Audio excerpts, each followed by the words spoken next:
मुतहर्रिक leader Islamabad की यूनियनिज़म के हवाले से एक जदोजहद की अलामत जनाब चौधरी यासीन साहब के पास हम मौजूद हैं। सबसे पहले हम चौधरी यासीन साहब आपका शुक्रिया अदा करते हैं कि आपने वक़्त दिया। अब हम बात का आगाज़ इससे करते हैं कि इलेक्शन आ रहे हैं सीडीए यूनियन के, इस हवाले से चौधरी यासीन साहब के ग्रुप की क्या तैयारियां हैं, इनसे हम बात करते हैं। ये चौधरी साहब आप बताएं कि आपकी क्या तैयारियां हैं इलेक्शन के हवाले से। बहुत शुक्रिया जी। अल्हम्दुलिल्लाह सीडीए के जो इलेक्शन है वो इंशाल्लाह दिसंबर के अंदर होंगे, लेकिन उस सिलसिले में मैं और मेरी टीम तो हमेशा ही इलेक्शन में रहती है। हम तो मुतहर्रिक लोग हैं, क्योंकि हमने पिछले रेफरेंडम के अंदर भी 5,559 वोट लिए थे। कुछ 250 यानी कुछ चंद सौ वोटों की से हमें मैनेज करके मंजर से हटाया गया था। तो एक बहुत बड़ा मैं इस सीडीए मजदूर यूनियन स्टेक होल्डर है, तो हम उन लोगों की खिदमत करते रहे। अब इन मौजूदा जो सिटिंग सीबीए है उसको लोगों ने जो उन्होंने वादे किए थे, जो मंशूर दिया था, उस पर किस हद तक अमल किया ये देखना है लोगों ने। और हमें भी ये बताना है कि हमने अपने 3 एतवार जो थे हमारे, हमने हैट्रिक मुकम्मल की थी अल्लाह की मेहरबानी से, उसके बीवी पाक के सदक़े में हमने क्या कुछ दिया। मैं ये समझता हूँ कि मौजूदा सिटिंग सीबीए जो कि इंतज़ामिया की मदद से आई थी, उन्होंने मज़दूरों को और मज़दूरों के काज को बहुत बड़ा नुकसान पहुँचाया। 4,000 प्लाट सीडीए मज़दूर यूनियन ने अपने एतवार में दिए और 4,000 के लिए सेटलमेंट और मेमोरेंडम किया और सेक्टरों के अंदर, और वो इन्होंने चूँकि उस वक्त स्टे करवा दिए थे। अब वो इलेक्शन के बाद हाई कोर्ट से हमने मुकदमा जीता, लेकिन मुझे बड़े अफसोस और दुख से कहना पड़ता है कि मौजूदा नाहल जो टोला है वो इस 3 साल के अंदर वो जो सीडीए मज़दूर यूनियन ने प्लॉट मंजूर भी कराए थे और हाई कोर्ट से जीते थे, वो भी मुलाजमीन को ना दे सके। इसके साथ साथ उन्होंने डबल बेसिक तनख्वाह करने का वादा किया था, जिस पे उन्होंने कतई तौर पे कोई काम नहीं किया। इसके अलावा उन्होंने बहुत सारे वादे किए थे। तो ये 3 साल जो है इसमें यूनियनिज़म को भी बड़ा नुकसान पहुंचा, चूँकि ये इंतज़ामिया की यूनियन थी और इंतज़ामिया की मदद से आई थी। ये मज़दूरों की नुमाइंदगी नहीं करती थी। यूनियन का जो टेम्पो था या यूनियन का जो मेयार हमने मुकर्रर किया था वो ये था कि हम रंग नस्ल और मज़हब से बालातर होकर मज़दूरों की खिदमत करते थे, और हमने उसके लिए पूरे नेशनल लेवल पे पाकिस्तान वर्कर फेडरेशन जो है, जिसके सेक्रेटरी जनरल ज़हूर अवान साहब हैं, मैं उसका भी नादरन पंजाब का सदर हूँ, टिक्का खान साहब जनरल सेक्रेटरी हैं। तो हमने कौमी लेवल के ऊपर भी बहुत सीडीए मज़दूरों के लिए काम किया, और सीडीए का नाम जो है अल्हम्दुलिल्लाह, और सीडीए यूनियन का नाम जो है पूरे मुल्क में ही नहीं बल्कि बैरून मुल्क भी इज़्ज़त की निगाह से लिया जाता है। लेकिन आज हम बहुत डिग्रेड हो चुकी यूनियन। पहले तो उसे रिवाइव करना होगा। अगर अल्लाह ने मौका दिया, मज़दूरों ने वोट दिए तो हम जीते, तो फिर जो हम इंशाअल्लाह जो हमारा रहता है मंशूर, उसके ऊपर हम अमल करेंगे और सीडीए को एक अच्छा बावकार अदारा बनाएंगे।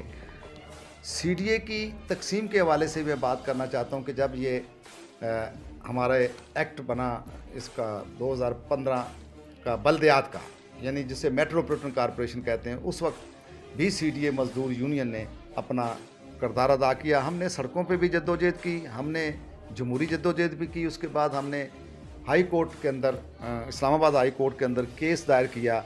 अल्लाह की मेहरबानी से हमने अदारे को बचाया, और आज सूरत हाल ये है कि इनके वक्त में एमसीआई के अंदर लोगों की ट्रांसफ़र्स हुई गई, लोगों के साथ ज़्यादतियाँ हुई कि इन्होंने कहीं भी कभी आवाज़ नहीं उठाई। लेकिन अब अल्लाह की मेहरबानी से वो अदारे जो 4-5 बड़े शोबे थे वो फिर सीडीओ को मिल गए। और मुझे पूरा यकीन है कि आमिर अहमद अली साहब जो हैं, मैं चूँकि ज़ाती तौर पे जानता हूँ, हमारे मेंबर एडमिनिस्ट्रेशन भी रहे हैं, डिप्टी कमिश्नर इस्लामाबाद भी रहे हैं, आज वो चीफ़ कमिश्नर भी हैं और चेयरमैन सीडीए में बड़े मुतहर्रिक हैं, बड़े दयानतदार हैं और वो काम कर रहे हैं। अब जो इस्लामाबाद के हवाले से ये था कि इस्लामाबाद के अंदर सफाई सुथराई का निज़ाम ठीक नहीं था, एनवायरनमेंट की वो बात कर रहे थे, वसाइल की कमी थी। अब चूँकि ये शोबे सीडीए के पास आ चुके हैं और चेयरमैन साहब ज़ाती दिलचस्पी ले रहे हैं, आपको तब्दीली भी नज़र आ रही है इस्लामाबाद में। अब स्ट्रीट लाइटें भी जलनी शुरू हो गई हैं, अब सफाई का निज़ाम भी बेहतरी की तरफ जा रहा है, अब पानी का इंशाल्लाह मामला भी ठीक होगा।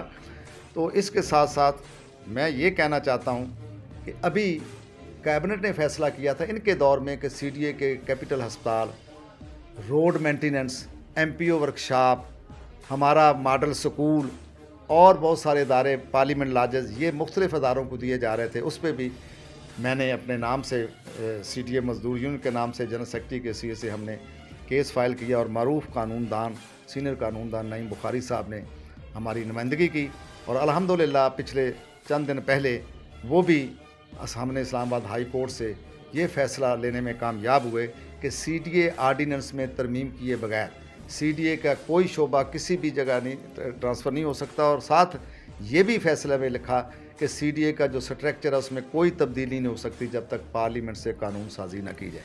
ये भी अल्लाह ताला ने हमें कामयाबी दी। तो मैं समझता हूँ कि मज़दूर जो है इस पूरे दौर के अंदर बड़े मायूस हैं और मज़दूरों के साथ बहुत ज़्यादतियाँ हुई हैं। मौजूदा जो सिटिंग CBA उसने सवाए करप्शन के, बदनवानी के, इंतकामी कार्रवाई के कोई काम नहीं किया। तो मुझे पूरी उम्मीद है कि मज़दूर जो हैं वो बाशऊर हैं। इंशाअल्लाह आने वाले रेफरेंडम में हमें मज़दूर वोट देंगे और अल्लाह की मेहरबानी से उसके बीवे पाक सर के हम इंशाअल्लाह इसमें कामयाब होंगे। अच्छा चौधरी यासीन साहब, क्या समझते हैं कि आप इलेक्शन मुलतवी तो नहीं होंगे या शेड्यूल वगैरह चेंज तो नहीं हो सकता, या आप क्या समझते हैं कि इलेक्शन हर सूरत बर वक्त होंगे? देखिए जी, इस सिलसिले में ये है कि यकीनन ये जो टोला है जो इंतज़ामिया के साथ मिला हुआ है वो नहीं चाहेंगे क्योंकि इलेक्शन बर वक्त हों। लेकिन असूली कानूनी बात यह है कि इलेक्शन बर वक्त होने चाहिए और हमारा नेशनल इंडस्ट्रियल रिलेशन कमीशन करवाता है और मुझे पूरी उम्मीद है कि इंशाल्लाह इलेक्शन ज़रूर होंगे, क्योंकि बाकी इदारों के अंदर हो रहे हैं। ये अभी आपके PCP में हुए हैं, अभी हमारे स्पोर्ट्स बोर्ड के अंदर हो रहे हैं, तो CDA में भी इंशाल्लाह बर वक्त होंगे। ये रुकावटें ज़रूर डालेंगे, वो कह भी रहे हैं, लेकिन मैं उनको भी ये कहना चाहता हूँ कि वो आवाम को फेस करें, आवाम को उनका हक़ दें, वोट जो है के ज़रिए मुंतखब हों।